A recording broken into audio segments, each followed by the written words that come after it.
Hello students, कैसे हैं आप सभी लोग। क्या आप भी बार बार एनटीए की वेबसाइट अपडेट कर रहे हो, नोटिफिकेशन नहीं आ रहा है।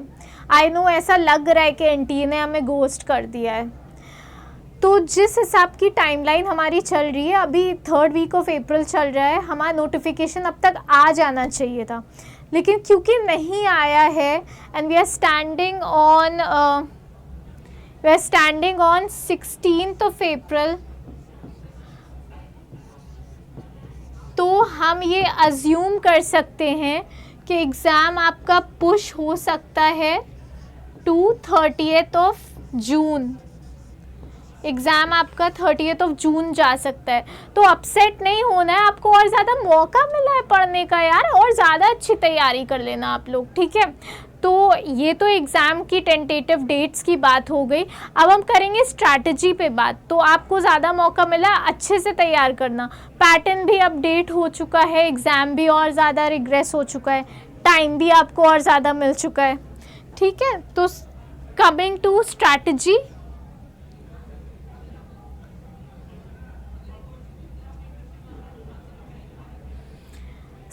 पहले हम एलिजिबिलिटी पे बात कर लेते हैं। तो मास्टर्स डिग्री चाहिए होती है, ये आपका असिस्टेंट प्रोफेसर का एग्ज़ाम है, so you need a masters degree.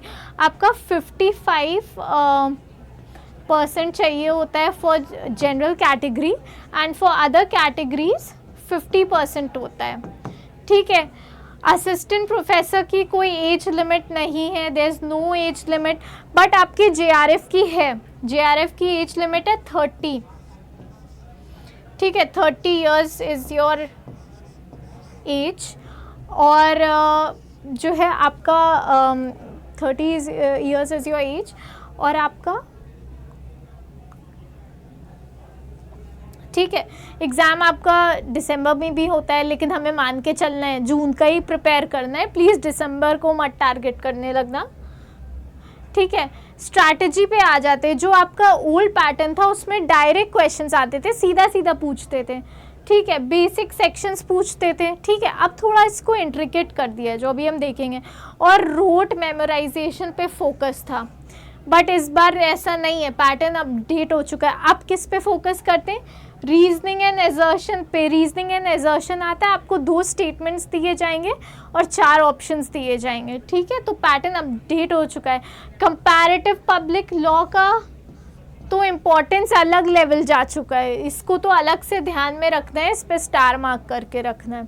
Chronology जो है, केस लॉ की डेट्स जो है चार्ट डालनी है, सबकी नहीं, कुछ की, जिनका बताऊंगी सिर्फ उनका ही करना है, और इन्फोर्समेंट डेट्स याद करनी है। आपका ये बायोलॉजिकल डाइवर्सिटी वाले एक्ट की तो बहुत अच्छे से याद करनी है। कुछ एक्ट्स हैं, सब कुछ नहीं पढ़ना है, आपको ये भी पता होना चाहिए कि क्या छोड़ना है, सब पढ़ के नहीं चले जाते हैं, ठीक है। फिर आपका आईपीआर और इस सब पे भी फोकस बढ़ गया है, ठीक है। तो टाइम मिला है, मौका मिला है, जितनी एनर्जी देनी है इसमें दो, ठीक है। दूसरा है इसका, जो अभी तो मैंने आपको बता दिया क्या क्या एग्ज़ाम में आ रहा है, अब देखो कि इसको पढ़ना कैसे है।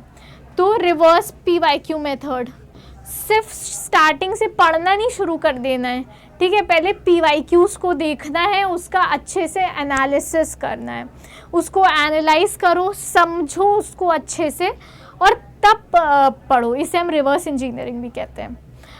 अटैक हाई वेटेज टॉपिक, आपके 10 सब्जेक्ट्स हैं, 10 की उतनी इम्पोर्टेंस आपकी नहीं है, तो जिस सब्जेक्ट की इम्पोर्टेंस है उसको ज़्यादा फोकस करो, पहले वहाँ से स्टार्ट करो। अगर किसी ने नहीं स्टार्ट करा है ना, तो अब हाई वेटेज वाले सब्जेक्ट को उठाओ। और दूसरा है वॉल स्ट्रैटेजी। वॉल स्ट्रैटेजी मतलब हम सब करते हैं, अगर आपके पास कोई वॉल है उस पे जो है जो इम्पोर्टेंट डेट्स है, क्योंकि एनटीए बहुत ही डेटा हैवी क्वेश्चंस बनाता है, तो आपको वॉल स्ट्रैटेजी का यूज़ करना पड़ेगा। नहीं कर रहे हो तो फ़ोन में करो, फ़ोन में डेट्स लिखो और हर दिन उसको रिवाइज़ करो, क्योंकि क्रोनोलॉजी वाले क्वेश्चंस की डेट्स वाले क्वेश्चंस की इम्पोर्टेंस बहुत ज़्यादा बढ़ गई है, तो आपको ये करना पड़ेगा। एंड जो है इतना आप करो, प्लीज़ किसी को भी अपसेट नहीं होना है। जून में आपका एग्ज़ाम होगा, आपको और मौका अच्छा मिला है तो आप और अच्छी तैयारी करना, ठीक है।